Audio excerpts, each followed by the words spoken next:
네, 반갑습니다.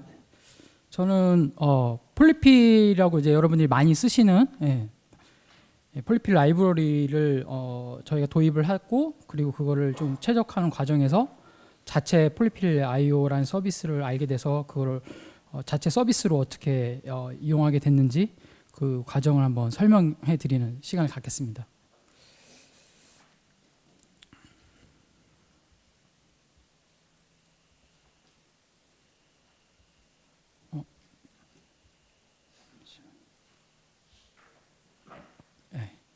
예, 저는 일단 레진에서 프론트엔드 개발자로 일하고 있고요. 예, 지금 거의 활동을 안 하지만 이제 프렌즈라는 커뮤니티에서 거기 일원으로 지금 소속 중에 있습니다. 예, 일단 폴리필은 뭐 대부분 다 아시는 거겠죠. 그래가지고 정확히 이제 에크마 2015가 나오면서 그때부터 이제 폴리필이라는 거 그리고 바벨 이런 것들이 이제 많이 쓰이게 된대요. 지금은 이제 에크마 버전이 이제 계속 올라가니까 2015라는 말 자체가 이제 큰 의미는 이제 없어지고 있습니다. 그래서 뭐 계속 2016, 2017, 18 뭐 계속 버전 지금 올라가고 있는 상태고요. 지금 이제 저희가 이제 최신 자바스크립트를 사용할 때 역시 이제 다들 많이 쓰이는 바벨을 이제 사용을 해서 이제 변환 처리를 해가지고 구형 브라우저에서도 지원하고 최신 브라우저에서도 뭐 여러 방법이 있을 수 있는데 일단 보통 최신 브라우저라도 그냥 바벨 그냥 트랜스폼을 돌려가지고 뭐 거기서 같이 맞춰서 그냥 운영하는 방식을 이제 보통 많이 사용하고 있을 텐데요. 기본적으로 이제 바벨이 해주는 역할은 이제 기본적으로 코드 트랜스폼입니다. 예. 그리고 바벨 자체가 이제 폴리필 처리를 해주는 건 아니고요. 폴리필 라이브러리를 통해서 그런 폴리필에 대한 대응 처리를 이제 하고 있습니다.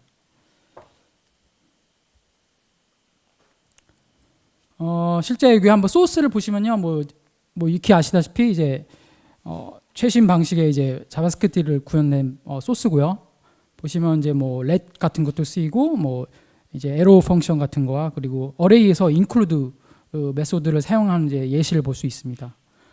이거를 이제 변환을 하게 되면 바벨로 뭐 이런 식으로 이제 나오겠죠. 그래서 let 같은 경우는 이제 바로 변환이 될 테고요. 그리고 이제 arrow 펑션들은 다시 이제 익명 펑션으로 변환이 되게 됩니다.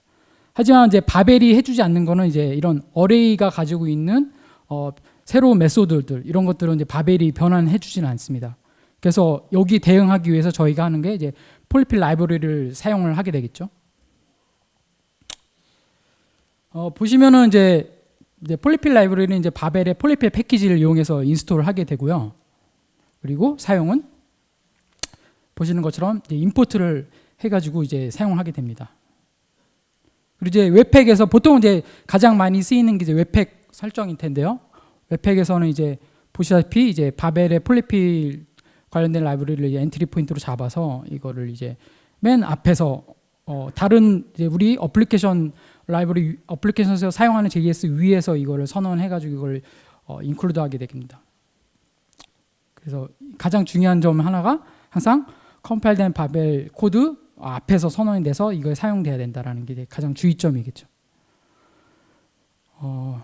근데 폴리필을 이제 사용하게 되면서 이제 좀 의문이 드는 게 이제 사이즈입니다. 사실 이제 폴리필이 가지고 있는 기본적으로 임포트하고 있는 모듈들이 굉장히 많습니다. 그래서 실제 이제 바벨 폴리필을 보면은 인클루드하는 것들이 이렇게 굉장히 많습니다. 그래서 뭐 밑에 점점점은 돼 있지만 이 밖에도 여러 가지 것들이 이제 기본적으로 임포트를 하게 돼 있어요. 그래서 기본적으로 폴리필의 사이즈가 굉장히 크고요. 이게 좀 부담스럽더라고요.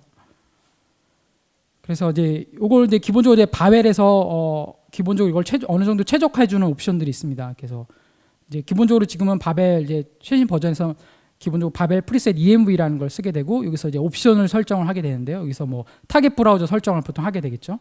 여기서 이제 어떤 브라우저 버전을 명시를 해가지고 어떤 브라우저 버전까지 타겟으로 바벨이 컴파일 시킬 거냐. 근데 이제 이게 바벨 폴리필과 엮여져 가지고 몇 가지 최적화를 할 수가 있게 됩니다.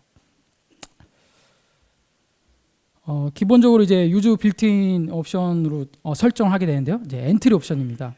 그래서 엔트리 옵션은 기본적으로 이제 바벨의 폴리필을 임포트하거나 아니면 임포트 코어 JS를 할 경우에 그 밥의 프리셋 ENV에서 설정한 타겟 브라우저 기준으로 거기에 맞는 이제 폴리필을 인클루드 하게 되어 있습니다.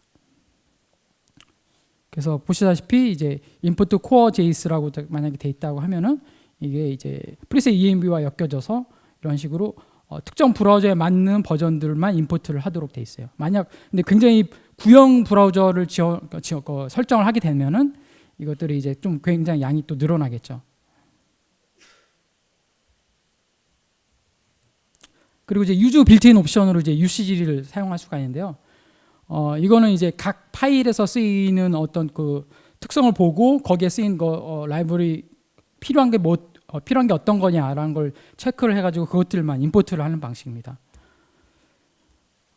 보시는 것처럼 이제 뭐 이 파일은 어떤 파일은 이제 set을 썼고요, 네이티브 set. 그리고 어떤 파일은 이제 array of라는 거를 메소드를 사용을 했는데요. 이 경우에는 UCG 옵션이 이제 종작하게 되면은 이렇게 필요한 셋들만 임포트를 이렇게 해주는 방식 변환이 되게 됩니다.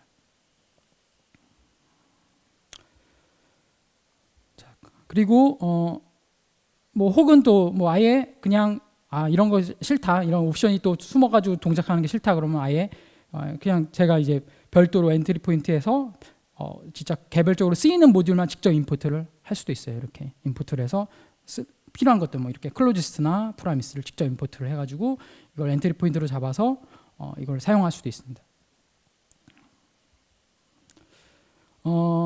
근데 좀 더 이제 고민하게 된 게 이제 좀 더 이게 이랬더라도 사실은 상당수의 브라우저는 이게 필요 없는 경우가 많아요. 이제 현대 브라우저들은 굉장히 모던 브라우저, 크롬의 최신 버전이나 여러 가지 안드로이드 같은 것도 이제 지금은 이제 크롬 최신 버전이 탑재돼서 동작하고 있는데 실제 이제 브라우저 통계를 보면은 지금 이렇게 색깔로 쳐져 있는 게 보이실 겁니다. 이렇게 이제 파란색으로 그런 것들이 이제 가장 많이 쓰이는 퍼센티지인데요. 다 상당수 퍼센티지는 이제 최신 쪽에 많이 다 가 있어요. 그런데 그리고 구형들은 굉장히 이제 퍼센티지가 전체적으로 보면 비율이 낮죠.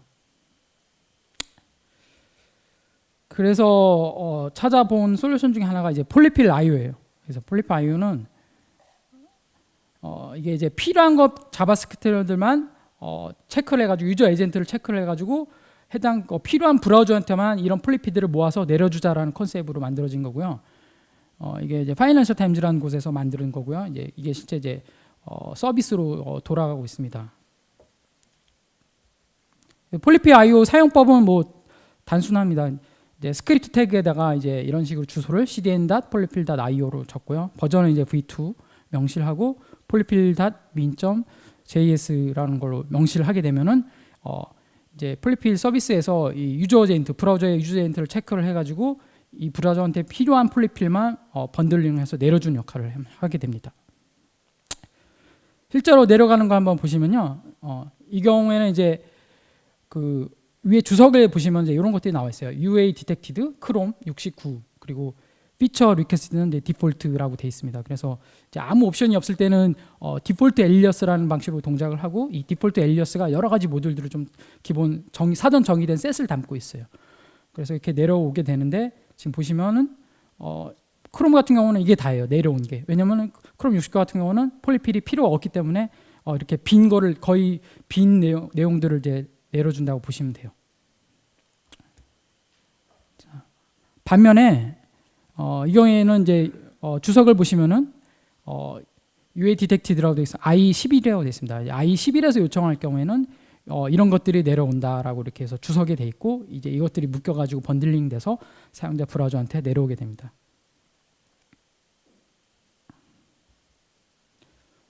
이제 뭐 여러 가지 옵션이 사실 많은데 이제 뭐 대표적인 옵션들만 몇 개 소개해드리겠습니다. 그래서 디폴트로는 이제 이런 식으로 아무 옵션을 넣지 않게 되면은 이제 디폴트 엘리어스라는 방식이 동작을 하고요. 이 디폴트 엘리어스는 폴리필 IO 이 서비스에서 사전 정의된 피처 셋들이 있습니다. 이런 식으로.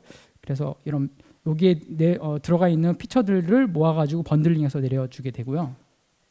뭐 엘리어스들이 몇 가지 존재하는데 이제 디폴트가 있고 디폴트 또 뭐 3.3, 3.4, 3.5 해가지고 이제 하위 원성 깨지 않게 하기 위해서 또 버전업된 디폴트 셋들을 제공을 하고 있습니다.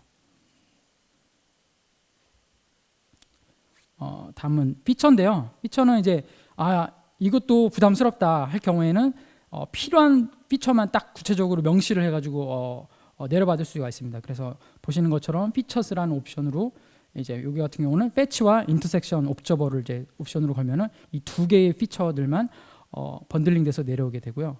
그리고 뭐 이제 사실 피처들만 요청한다고 딱 이것만 내려오는 거 아니고 사실 이 피처가 동작하기 위한 또 의존성 있는 또 다른 폴리필들이 있습니다.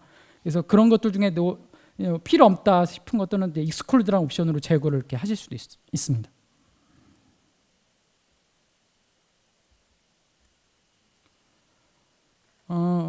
플래그스 옵션인데요. 이거는 이제 이 폴리필을 내려 받을 때 이제 뭐 always gated라고 되어 있는데 유저 에이전트와 상관없이 무조건 내려받고 무조건 내리게 하고 싶다 사용자한테 그럴 경우에 이제 이런 플래그를 쓸 수가 있습니다. 그리고 gated 옵션은 이 피처 셋이 실제 브라우저에서 동작하냐를 한 번 더 체크해주는 디텍트하는 클라이언트 디텍트하는 방식의 모듈이 들어가 있는데요. 그걸 게이티드 옵션을 주게 되면 그게 한 번 내려가서 이게 설정 내려오더라도 혹시 모를 클라이언트에서는 이미 있는데도 잘못된 경우를 방지하고자 하는 옵션으로 이제 게이티드 옵션을 줄 수가 있습니다.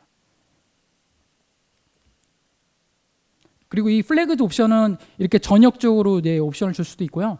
각 피처별로 파이프를 이용해 가지고 각 피처 단위로 또 플래그를 또 줄 수도 있습니다.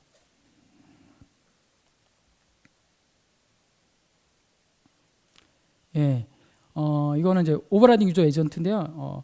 이제 기본적으로는 브라우저에 리퀘스트를 받아서 유저 에이전트를 체크를 해가지고 헤더에 있는 그걸 체크해서 이제 폴리필 서비스가 이제 내려주는 방식인데요. 뭐 주로 이제 이 유저 에이전트 오버라이딩을 하는 건 디버깅 할 때 보통 사용을 하게 되는데요. 그래서 강제로 이제 옵션으로 UA라는 옵션에다가 이제 실제 유저 에이전트 값을 넘겨가지고 이런 유저 에이전트가 넘겨왔을 때는 어떻게 내려주는지를 이렇게 체크해 보실 수가 있습니다.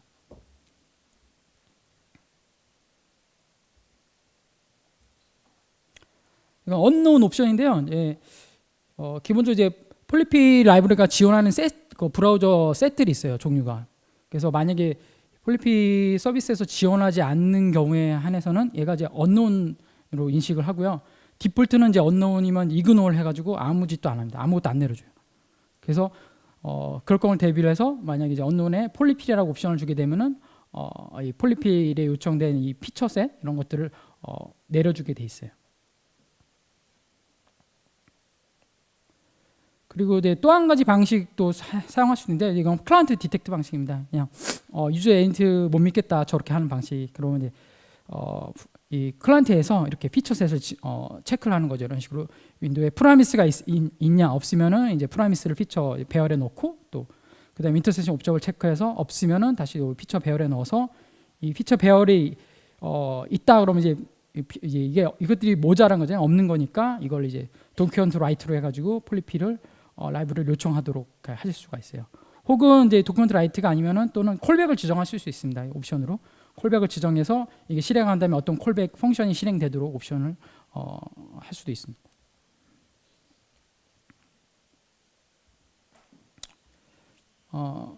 처음엔 저 이제 폴리필 IO 서비스를 직접 사용을 했었는데요. 폴리필 IO 서비스 문제는 이제 여기 보시면 no SLA예요. 그러니까 사실 이게 서비스 항상 이게 동작한다는 보장을 해주지는 않아요. 그래서 어떻게 할까 하다가 폴리필 IO 서비스를 직접 올려보자라고 생각을 하게 됐어요. 폴리필 IO는 사실 이렇게 오픈 소스로 GitHub에 공개되어 있습니다. 여기 파이낸셜 타임즈에서 이걸 다 고맙게도 다 공개를 해줬고요.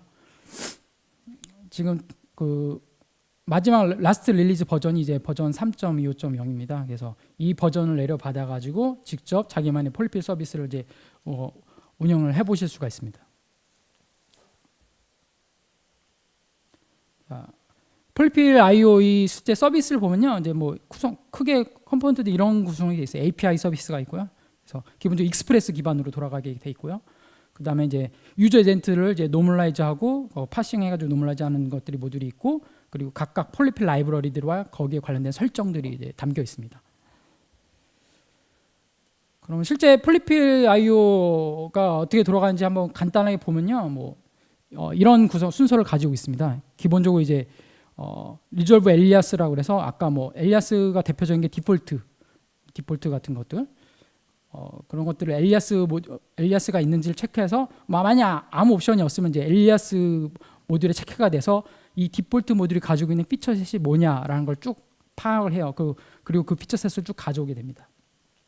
물론 엘리아스가 아니라 만약에 이제 피처셋 아까 피처 옵션을 줄 수도 있다고 그랬잖아요. 피처 옵션을 줬으면은 이제 엘리아스 여기서 아무것도 안 가져오겠죠. 그래서 만약 엘리아스에 걸려서 디폴트 모듈로 가져왔다 그러면은 거기 있는 피처들을 가져오고 그다음에 한번 필터링 처리를 해요. 그래서 유저 에이전트를 이제 체크를 해가지고 해당 피처들이 이 유저 에이전트에 가져와도 되는 놈이냐라는 걸 체크해서 필요 없는 것들은 걸러버리는 역할을 하게 되고요. 그 다음에 이제 디펜던시를 다시 체크를 합니다. 각각 피처에 대해서 이 아까 말씀드렸다시피 각각의 또 플랫필 피처들은 또 다른 모듈의 디펜던시를 가지고 있습니다. 그럼 그 디펜던시를 또 일일이 피처들을 돌면서 디펜던시를 다 한꺼번에 또 가져옵니다. 그 다음에 다시 한번 UA 타겟팅을 다시 해요. 그래서 필요 없는 피처들은 제거를 하는 역할을 해주게 돼요. 그 다음에 또 다른 이제 그 다음 거친 단계는 익스클루드에서 아까 익스클루드 옵션으로 피처들을 명시적으로 제거할 수 있다고 그랬죠. 그래서 그런 필요 없는 피처들을 사용자가 이제 필요 없다고 하는 것들을 거기서 그 피처셋에서 제거를 하게 되고요. 그리고 그거를 다시 이제 토폴로지가 썼고 이제 위상 정렬이라고 하죠. 이걸 그 피처들을 위상 정렬로 정렬을 한 다음에 아프스트림으로 내리는 역할을 하게 됩니다. 그 아까 보신 엘리아스라는 거는 이제 이렇게 돼 구성이 설정이 이런 식으로 돼 있습니다. 갖고 가장 많이 쓰이는 디폴트 엘리아스 같은 경우는 이런 식으로 array from, array of 해서 점점점 여러 가지 필요한 얘가 담고 있는 기본적인 피처 셋들을 가지고 있고요. 뭐 ES6 엘리아스들은 뭐 이런 식으로 심볼 같은 것들을 담고 있습니다. 이 설정은 이제 폴리필 쪽에 보면 언더바 디스트 쪽에 alias.json이라는 데다가 이게 다 정의가 돼 있어요. 그래서 여기에 각각의 필요한 엘리아스가 어떤 것들인지 확인해 보실 수가 있습니다. 그다음에 UA 타겟과 아까 디펜던시 체크는 어떻게 되냐면 각각의 폴리필 라이브러리는 이런 식의 이제 설정들을 담고 있습니다. 그래서 기본적으로 엘리아스, 브라우저, 디펜던시라는 속성을 담고 있는데요. 이 엘리아스는 이 폴리필 라이브러리가 어떤 엘리아스에 속해 있냐라는 게 거기에 담겨 있고요. 그리고 브라우저는 이제 이 피처셋이 필요한 브라우저의 범위들이 이렇게 담겨 있어요. 이런 식으로 안드로이드면 4.4부터 그 이후까지 쭉. 그리고 아까 의존성을 각각 또 가지고 있다고 그랬잖아요. 그래서 특정 이제 얘가 가지고 또 다른 얘가 의존하고 있는 다른 폴리필 라이브러리가 어떤 것이 있느냐가 이 디펜던시 속성 안에 배열로 쭉 담겨 있게 돼요. 그래서 여기 이걸 바탕으로 아까 필터링하고 체크하고 가져오는 것들을 여기서 처리를 이걸 바탕으로 하게 됩니다. 그다음에 토폴로지와 소트를 아까 마지막에 이제 스트림으로 보내기 전에 한다고 그랬는데요. 결국 이제 이 가져온 피처셋들은 각각 의존성들이 가지고 있고 그 의존성의 순서가 맞게 번들링돼서 내려와야지 이제 문제가 없게 되겠죠. 그래서 그거를 위해 위상 정리를 한번 하게 돼요. 그래서 결국은 이제 이런 의존성이 가지고 있는 그러니까 뭐 이런 어떤 이거 하나의 어떤 자바스크립트 모듈하고는 8이란 모듈은 3이란 모듈의 의존성을 가지고 있는 거고 10은 11 그리고 3이란 모듈의 의존성을 가지고 있는 거죠. 그래서 이런 걸 위상 정렬을 할 때 이제 각각 의존성에 맞게 이제 순서로 애들을 쭉 해가지고 정렬을 하게 되면은 보시는 것처럼 7, 5, 3, 11 이렇게 쭉 나오잖아요. 위에 의존성이 가장 상위에 있는 것들을 먼저 내리게 되고 그 다음에 의존성이 있는 8과 11이 내려가고 나머지 10과 2, 9 이런 모듈들이 순서대로 내려갈 수 있게 위상 정렬 처리를 하게 됩니다.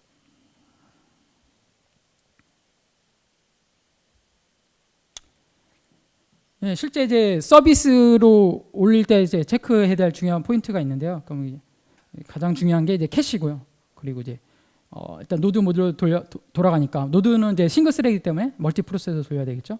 그리고 노드가 잘 죽을 수 있다라는 거 가정해야 되니까 언제든지 다시 되살릴 수 있게 하는 프로세스 매니지먼트 같은 처리가 체크를 해야 됩니다. 일단 캐시 쪽을 보면요, 이거는 이제 그 파이낸셜 타임스 쪽에서 올라온 글입니다. 그래서 이 유저 에이전트 기반의 이제 기반으로 했을 때 효과적으로 어떻게 할 것인가에 대한 여기 글들을 여기다 담아놨어요. 그래서 지금 사실 이제 여기서 나온 요약하자면은 유저 에이전트가 사실 엄청나게 다양해요. 예. 그러니까 사실은 이제 브라우저 정보뿐만 아니라 온갖 정보들이 각각 사용자들마다 다 제각각이에요. 그래서 여기서 나온 바로는 뭐 거의 뭐 11,000개 개 이상의 그런 유니크한 유저 에이전트 스트링들이 발견되더라. 그래서 이렇게 많은 유저 에이전트가 많으면은 이거 기반으로 캐싱하는 게 굉장히 비효율적이 되겠죠. 예. 그래서 이런 효율성을 담보하고자 어떻게 고민했냐면 이쪽에서는 기본적으로 패스트리라는 CDN 서비스를 쓰고 있었고요. 근데 마침 여기서 쓰는 게 이제 바니쉬라는 모듈을 쓰고 있습니다. 서버 캐싱으로 유명한 모듈인데. 그래서 이제 여기서 처리한 방식은 API 노멀라이제이션 API를 만들고 그 유저 에이전트를 넘기면은 그거를 이제 노멀라이제이션 해준 거예요. 정교화해서 뭐 크롬 블라블라블라 한 거는 뭐 크롬 버전 뭐 이렇게 단축화된 형식으로 이렇게 만들어주는 API를 만들고요. 바니쉬에서 이제 커스텀 VCA를 만들어서 요청 인트로 왔을 때 이 노멀라이제이션 API를 찔러가지고 유저 에이전트를 정교화시키고 그거를 이제 키로 만드는 겁니다. 캐시 키로. 그렇게 해서 이제 캐시 효율을 높일 수 있도록 처리를 한 거죠.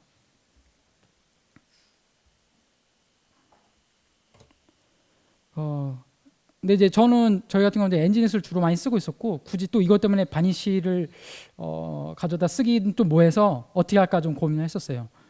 그래서 엔진엑스 커스텀 모듈로 C로 만들든지 아니면 뭐 엔진엑스 루아 오픈에스티라고 부르죠. 이 루아로 이거를 노멀라이제이션 하는 거를 컨버팅 할까 하다가 찾은 게 엔진엑스 HTTP JS 모듈이 있더라고요. 예.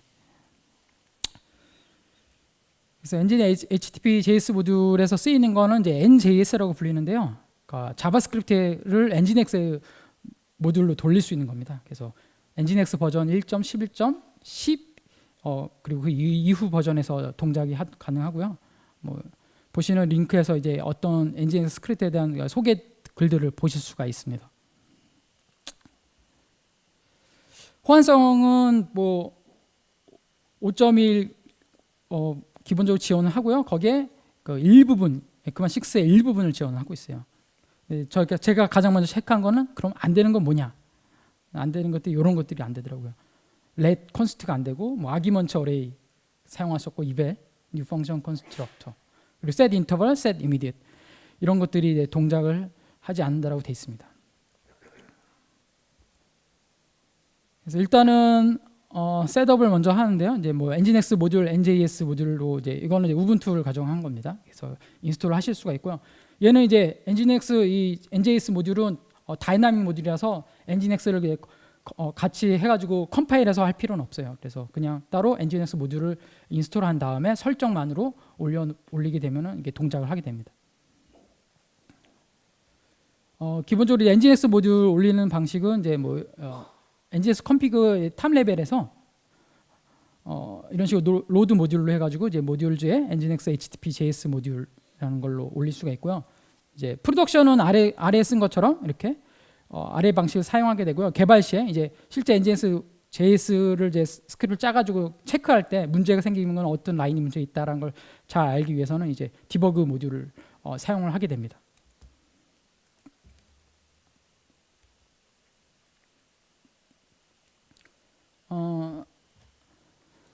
이거는 이제 NGS 컴피그에서 이제 그걸 노멀라이저 처리하는 걸 어떻게 설정하게 하는 걸 보여드리는 건데요.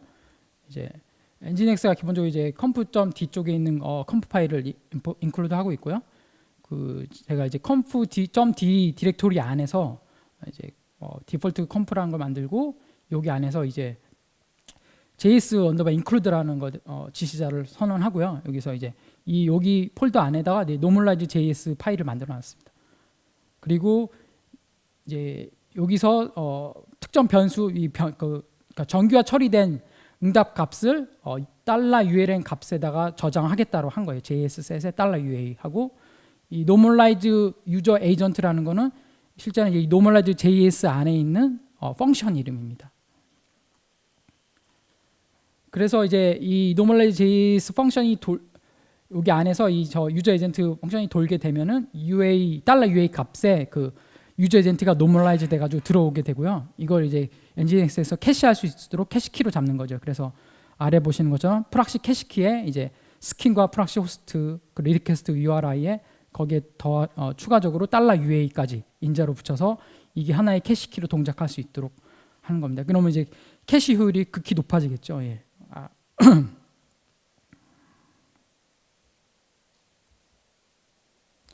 컨버팅 과정은 뭐 대략 이렇습니다. 이제 일단 그 아까 노멀라이즈 API가 이제 그 아까 그 노드 모듈 안에 들어가 있거든요. 그래서 걔가 가지고 있는 노멀라이즈 API에 있는 그 실제 함수들을 가져와서 얘가 의존하고 있는 모든 디펜던시를 일단 다 콘캣 시켰어요. 쭉 보고 체크하고 그렇게 많지는 않더라고요. 디펜더 의존성이.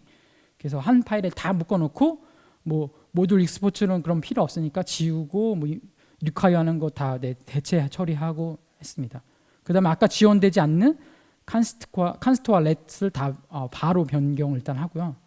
그다음에 엔진엑스에서 이제 펑션 레벨에서 바가 이제 중복되는 걸 허용하지 않아요. 그래서 이렇게 되는 중복되는 로컬 바 변수들을 보고 거기에 맞게 고쳐 수정을 했습니다. 변수 값들을.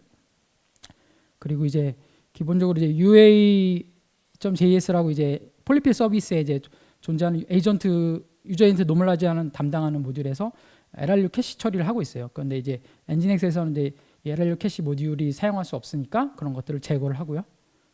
그리고 투스트링 펑션도 역시 프로토타입에 있는 투스트링 펑션을 이제 재정의한 것들이 있는데 그런 것들을 다 제거를 해줘야 됩니다. 그리고 아기먼츠 지원이 안 된다고 그랬죠. 그래서 아기먼츠 같은 것 쓰이는 것들을 다 맞게 변경을 처리를 했어요. 그리고 필요 없는 펑션들 그런 것들을 이제 제거 처리를 했고요. 그렇게 제거 처리를 하고 나서 결국 이제 실제 노멀라이즈 JS에서 사용되면은 이제 이런 식으로 위에 이제 변경된 컨버팅한 작업들이 있게 되고요. 마지막에 이제 노멀라이즈 유저 에이전트라고 아까 엔진엑스에서 설정한 함수명 있죠. 그걸 여기다 선언을 하게 됩니다. 그리고 이 함수는 인자로 리퀘스트 객체를 인자로 받게 됩니다. 그러면은 이제 아까 UA 노멀라이즈 펑션을 이용해 가지고 헤더 값에서 꺼내 가지고 인자로 넘기게 되면은 리턴에 이제 노멀라이즈된 유저 에이전트 값이 돌아오게 됩니다.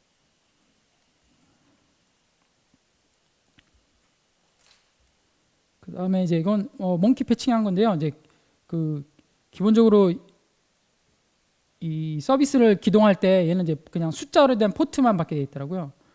그래서 저는 이제 이거를 엔진엑스랑 그리고 이 노드 모듈, 이 폴필 서비스 노드 모듈을 같이 묶어가지고 같은 그냥 호스트에서 배포하고 하기 위해서 하고 싶었고요. 그러면 이제 굳이 포트로 그러니까 이제 HTTP로 통신할 필요가 없으니까 유닉스 도메인 소켓을 쓰고 싶었어요. 그래서 몽키 패칭에서 그냥 짧게 그냥 인티저인 경우가 아닌 경우에는 이제 유닉스 도메인 소켓이니까 이제 슬래시 체크를 해가지고 거기에 이 유닉스 도메인 소켓으로 엔진엑스와 이 노드 모듈이 통신할 수 있도록 몽키 패칭을 간단하게 했었고요.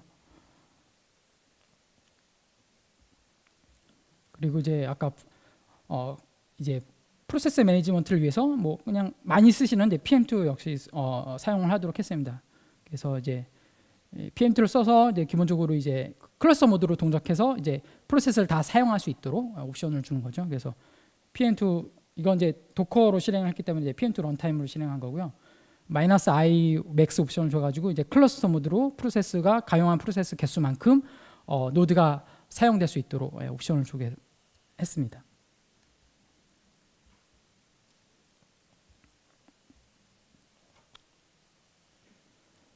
네, 이제 몇 가지인데 실제 적용하다 보니까 이제 발견한 문제점들이 있더라고요. 그래갖고 대표적인 게 네이버 안드로이드 앱 같은 경우, 그리고 삼성 인터넷 특정 버전들, 기타 등등등 옵션 문제점들이 발견이 되는데요. 네, 기본적으로 이제 폴리필 서비스가 지원하는 범위가 이렇게 명시돼 있어요. 베이스라인 버전이란 속성 안에 이런 식의 이런 브라우저와 이런 버전들을 지원한다라고 돼 있어요. 베이스라인 버전. 그래서 이제 아까 unknown이라는 옵션이 있다고 그랬잖아요. 그래서 실제 얘가 체크하는 거는 뭐 이런 식으로 돼 있어요. 그 베이스라인에 해당되지 않는 거 버전 같은 경우에는 이제 이걸 unknown이라고 처리를 하게 돼 있어요. 이런 식으로.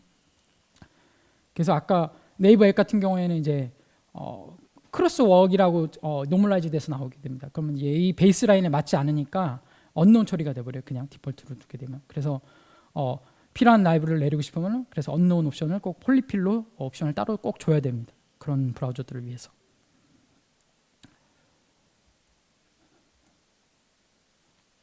그리고 이제 삼성 인터넷 같은 경우에 발생한 케이스는 이제 저희가 이제 인터섹션 옵저버 폴리피를 사용하고 있는데요.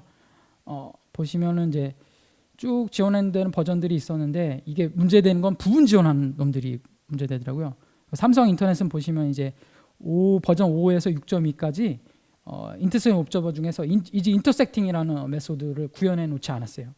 다른 건 구현해 놓고.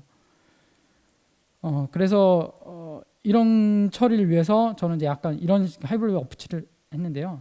서버 체크해서 일단 기본적으로 대부분의 브라우저는 이제 위에서 이제 서버 사이드에서 판단이 돼가지고 내려오게 만들고요. 저렇게 부분 지원되는 것들은 클라이언트 사이드에서 한번 더 체크하는 것들을 따로 뒀습니다. 그래서 아래에서 보신 것처럼 이제 인터섹션 옵저버가 있고, 근데 이제 인터섹팅이 있냐. 그래서 이게 없으면은 이제 이제 인터섹팅을 구현해주는 폴리필이 들어가도록 그러니까 인터섹션 옵저버 엔트리라는 놈이 있습니다. 이것들을 이제 요청을 하도록 클라이언트 사이드에서 한번 더 체크하는 처리를 해줬습니다.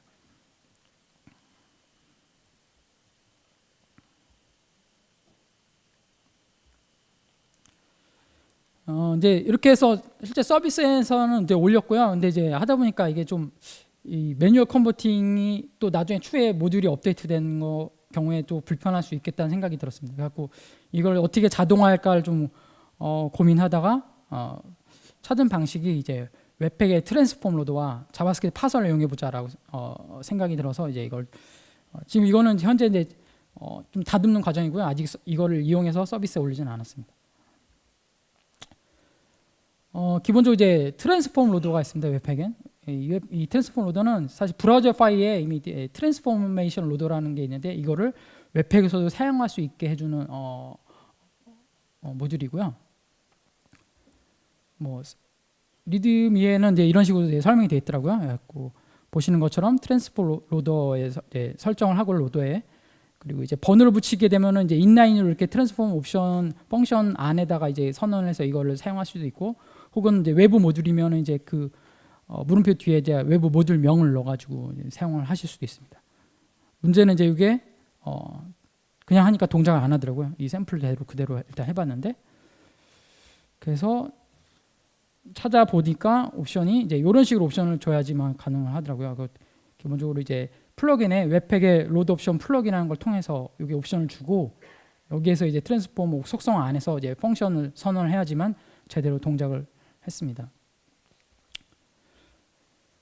그리고 이제 아까 또 샘플은 또 이제 그 기본적으로 아까 through라는 그 패키지를 사용을 하고 있었는데 through 원 방식의 샘플이 담겨 있어서 그걸 이제 through two 방식으로 제대로 변경을 처리를 해봤어요. 그래서 이런 식으로 이제 아까 샘플에서는 이제 dis.q라는 거 메소드인데 거기를 못 찾더라고요. 그래서 실제 through two 모듈에서는 그 메소드가 구현되어 있지 않았고, 이제 방식에서 바뀐 방식에서는 이제 버퍼와 인코딩, 넥스트 콜백을 받게 되어 있습니다. 그래서 여기서 처리를 이제 이런 식으로 필요한 스트림을 받아가지고 받아서 이거를 이제 버퍼를 스트링으로 변환해가지고 배열에 담아서 전체 셋을 받아서 트랜스포머 펑션에서 여기서 이제 자바스의 파싱을 해가지고 AST를 가지고 변환 처리를 하면 되겠다 싶어서 이런 식으로 처리를 하게 됐습니다. 일단 변환 처리를 제대로 하려면 이제 자바스크립트 파서 API에 대해서 봐야 되는데요. 기본적으로 이제 최초에 이제 모질라에서 스파이더 몽키용으로 이제 이 자바스크립트 파서 API 스펙을 MDN에 쫙 공개를 했어요. 근데 그 전까지는 어떤 표준화된 방식이 있지는 않아가지고 사실 여러 가지 자기만의 방식을 쓰고 있었는데 이게 나오면서 이제 커뮤니티에서 이제 자극을 받아서 커뮤니티에서 이걸 기반으로 자바스크립트 AST 스펙을 표준화하자라고 만든 게 이제 EST 스펙이라는 겁니다. 그래서 커뮤니티 기반 주도로 만들어진 EST 트리 스펙이 이제 자바스크립트 소스 구조를 AST로 표준화한 구조고요. 이제 스파이더 몽키 API 기반한 방식을 쓰고 있습니다. 그래서 이제 수많은 자바스크립트 파싱 API들이 다 이 기반으로 돌아간다고 보시면 되고요. 그래서 뭐 파서 트리를 탐색한다거나 파서 트리를 가지고 변경을 하고 이걸 다시 소스로 만든다. 뭐 이런 거를 할 때 이게 이 방식이 이 API 기반으로 만들어지고 있습니다. 그래서 이거를 이제 편하게 보는 방법은 이제 AST 익스플로러라고 이제 검색하시면 나올 텐데요. 이렇게 소스를 왼쪽에 이렇게 갖다 붙이시면은 오른쪽에 이 자바스크립트 소스에 대한 이제 파스 트리가 쭉 나옵니다. 그러면 이걸 보고 어떤 구조를 가지고 있다라는 걸 직관적으로 좀 판단을 하실 수가 있습니다. 그럼 이제 이 구조를 보고 이제 어떻게 어떤 노드를 찾아가지고 어떻게 처리해야 되겠다라는 게 이제 이걸로 기본 감을 잡을 수 있고요. 실제 변경 처리는 뭘로 했냐면 이제 노드 팔라필이라는 모듈을 사용했는데요. 기본적으로 이제 AST를 가지고 거기서 얘가 재기적으로 돌면서 변경 처리를 얘가 내부적으로 하는 거를 패치를 해놓은 거예요. 실제 이제 얘가 쓰는 모듈은 자바스크립트 파서 중에 디폴트로 이제 에이콘 파서를 쓰고요. 뭐 대표적인 자바스크립트 파서들이 이제 뭐 에이콘이나 이스프리마 이런 것들이 유명할 텐데요. 에이콘 파서를 기본으로 동작하게 돼 있고, 에이콘 파서는 자체는 사실 얘가 그냥 파서기 때문에 사실 변경 처리나 이런 거는 할 수가 없게 되어 있어요. 근데 이제 노드 팔라펠이 약간의 꼼수를 써가지고 여기서 이제 특정 청크의 이제 어떤 인덱스를 가지고 거기를 업데이트를 스트링을 칠 수 있도록 약간 변경 패치를 처리를 해놓을 수 있게 해놓은 겁니다. 그래서 실제 샘플을 보시면요, 뭐 이런 식으로 동작하게 돼요. 일단 아까는 이거는 트랜스폼을 아까 웹팩의 트랜스폼 로더 설정이고요. 여기서 실제 처리하는 건 이제 여기 보시면은 트랜스폼 펑션 여기서 이제 그 변경 처리를 하게 되고요. 이제 이런 소스를 변경 처리를 하려고 하는 겁니다. 뭐 지금 업데이터라는 펑션이 이 전체 블락을 다 없애려는 거고요. 이 부분은 이제 라이브러리 업데이트인데 런타임에 필요하지 않아요. 그래서 필요 없는 부분이니까 이걸 전체를 없애려고 한 거고, 또 하나는 뭐 이런 식으로 LRU 캐시를 쓰는 쪽이 모듈 함수들이 있는데 이것도 필요 없어서 이제 제거를 하려는 겁니다. 그럼 이런 걸 제거를 할 때는 뭐 이런 식의 이제 처리를 하게 돼요. 그래서 팔라펠의 인자로 이제 소스를 받고요, 옵션과 노드를 받게 되면 그럼 노드를 가지고 이제 파악을 하실 수가 있어요. 그 노드의 타입이 아이덴티파이어고, 그리고 업데이터나 룩업, 노드 네임이 업데이터나 룩업, 아까 펑션 이름이 업데이터와 룩업이었습니다. 그래서 이런 걸 발견을 하게 되면은 전체 아까 지우려는 게 하나의 익스프레션 스테이트먼트이기 때문에 익스프레션 스테이트먼트가 아닐 때까지 쭉 페어런트로 탐색해 갑니다. 그래서 만나면은 이제 그거를 저장해 놨다가 그거를 보시는 것처럼 어커런스의 배열에 담고, 이 어커런스 배열에서는 걔를 업데이트라는 걸로 해서 비워버리는 겁니다. 그러면은 해당 부분이 그냥 날아가요. 삭제를 해요. 이런 식으로 이제 파스트를 가지고 조작을 하게 되면은 이제 뭐 이런 지금 아까 매뉴얼로 컨버팅한 거를 이제 좀 자동화할 수 있게 되겠죠. 그리고 이제 웹팩에서 기본적으로 이제 필요 없는 디펜던시는 아예 웹팩에서 임포트 처리돼서 번들링 되지 않도록 이렇게 익스터널로 선언해 버리게 됩니다. 하는 것들이 또 필요하게 됩니다. 그래서 아까 LRU 캐시 같은 거나 아까 리카이어로 아까 립의 업데이트라는 것을 이제 리카이어하고 있었는데 이런 것들을 이제 익스터널로 선언하게 되면 웹팩이 번들링을 제외하게 되겠죠. 네, 이런 식의 과정을 거쳐 가지고 이제 하게 되고요. 시간이 약간 남아서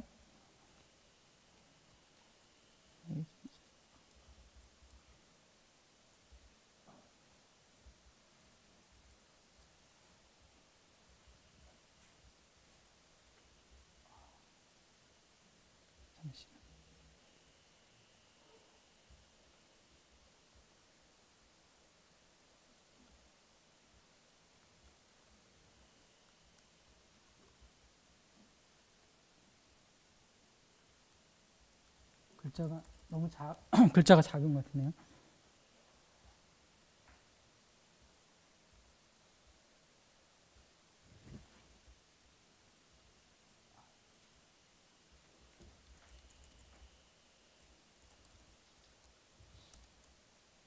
이거를 도커 컴포즈로 한번 만들어 봤고요.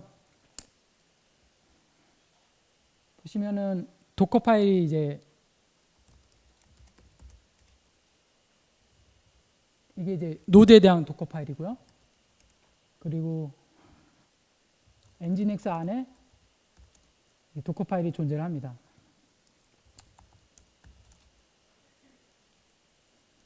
그리고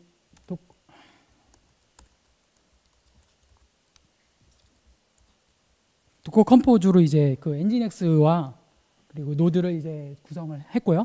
그리고 이제 그 유닉스 도메인 소켓 때문에 이제 도커 볼륨을 하나 잡아서 공유하도록 한 겁니다.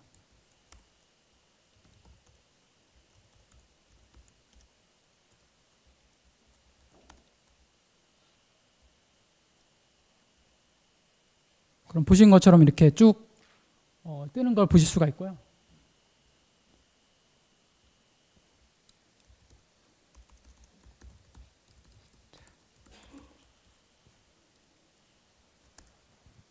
예, 보신 것처럼 폴리필 기본적으로 도큐먼트 서비스가 그냥 내 로컬에서 뜨는 걸 이렇게 보실 수가 있습니다.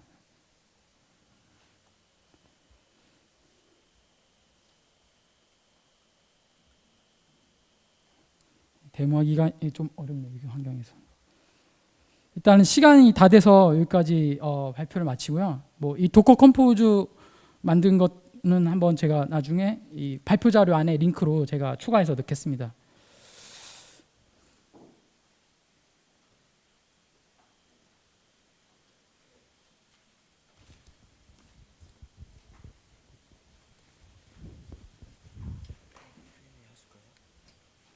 혹시 질문 있으신가요? 네. 질문 있으신가요?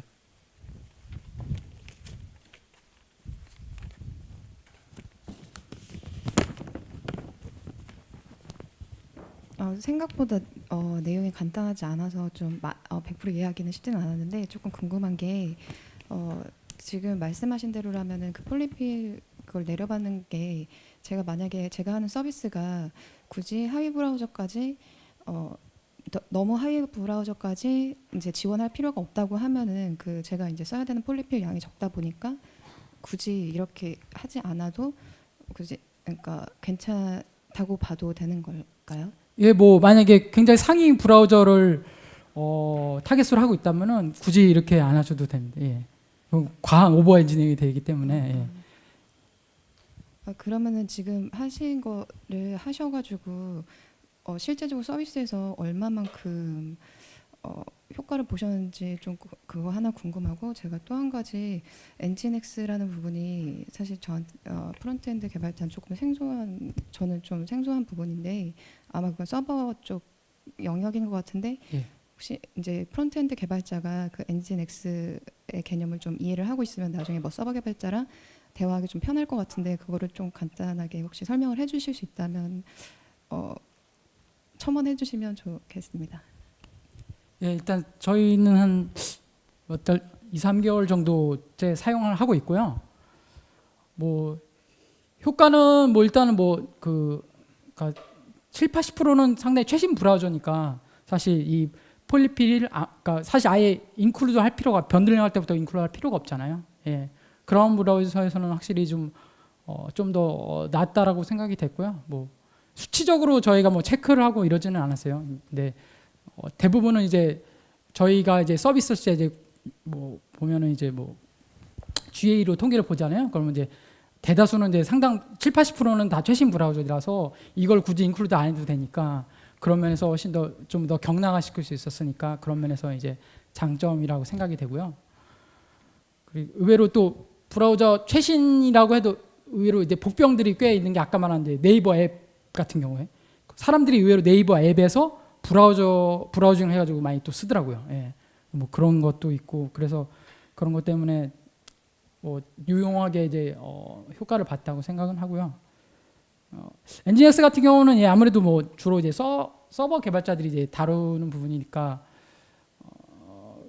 아마 실제 뭐 이거를 이런 식으로 작업을 하게 되면 아마 실제 서버 개발자와 같이 협업을 많이 해서 작업을 뭐 하실 수가 있을 텐데요. 뭐 기본적으로 얘가 하는 역할은 기본적으로 이제 리버스 프락시라고 해서 이제 뭐 캐시 처리나 그리고 스태틱 모듈 그 우리가 말하는 이제 JS나 CSS 뭐 이런 정적 모듈을 서빙하는데 특화되어 있는 놈이거든요. 그래서 보통 많이 이제 보통 우리가 뭐 자바든 노드든 그런 거 서비스를 올리더라도 이런 스태틱 모듈들은 이런 리버스 프락시 이런 엔지닉스 같은 거에 위임을 해서 처리를 하게 돼 있어요. 그래서 거기서 처리를 하고 또 얘가 장점이 이제 캐시 처리 같은 걸 해서 옵션에 따라서 이제 빨리 내릴 수 있게 캐시 처리를 해줄 수 있기 때문에 뭐 그런 용도로 엔지닉스가 주로 쓰이고요.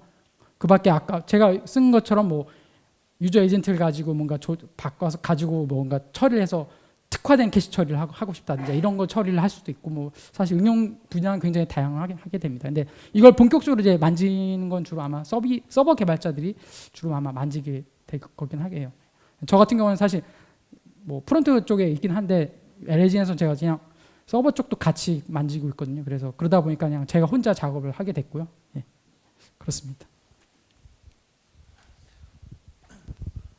네, 질문이 있는데요. 그 앞에 질문하신 분하고 같은 내용일 수도 있는데 엔진엑스에서 캐시를 하는 거와 또 실제 개발하시는 분들이 배포를 나가면서 웹팩에서 말 때의 설정을 이렇게 잡아줄 때 분명히 두 개가 이렇게 합쳐지면 시너지는 있을 거라고 생각하는데 뭐 회사마다 배포 시스템이 좀 다르다 보니 조금 저는 궁금한 게 실제 개발할 때 웹팩에서 설정을 더 해주는 건 없나요? 엔진엑스에서 하이 브라우저 체크를 해주는 거 외에 얼마만큼의 더 효율성이 나는지가 좀 궁금해서요. 예, 웹팩에서는 따로 이것 때문에 설정을 하진 않고요. 웹팩은 그냥 원래 웹팩 그대로 사용하고 저희가 처리 엔진에 설정한 거는 그냥 아까 유저 에이전트 노멀라이즈해서 캐시키로 만들기 위한 처리만 들어가 있습니다. 예. 그래서 웹팩 설정과는 별도고, 근데 약간 아까 혼동스러운 게 이 웹팩 설정이 따로 이렇게 지금 들어간 요거는 만약에 이제 그 엔진엑스 노멀라이즈하는 JS를 자동화시킬 때는 그 자동화하는 쪽에 웹팩 설정 이런 게 필요하다. 뭐 이런 거를 설명해 드린 거고, 실제 엔진엑스 노멀라이즈하는 거와 웹팩에서 클라이언트 랩에서 웹팩 많은 거는 전혀 관계는 없습니다. 네, 시간이 다 된 관계로 Q&A는 여기서 마치고요.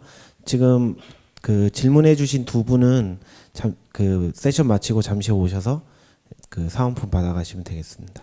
네, 지금까지 발표에 힘써 주신 형주님에게, 임형주님에게 뜨거운 박수 한번 부탁드리겠습니다.